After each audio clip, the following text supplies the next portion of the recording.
अलिफ से अनार, अलिफ मद आ से आइसक्रीम, बे से बादाम,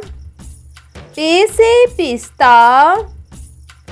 ते से तकिया, टे से टर्की, से समर, जीम से जैकेट,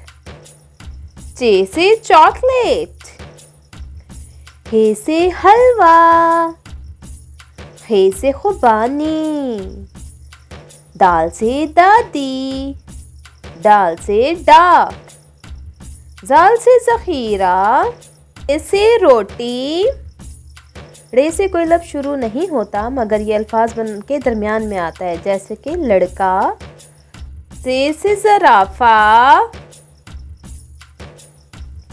ये से यालबारे, सीन से सूरजमुखी के बीज, शीन से शकरकंदी, सौद से संदूक,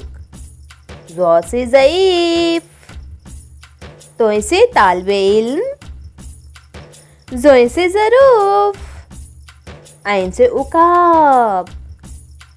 गैन से गार, फे से फाख्ता,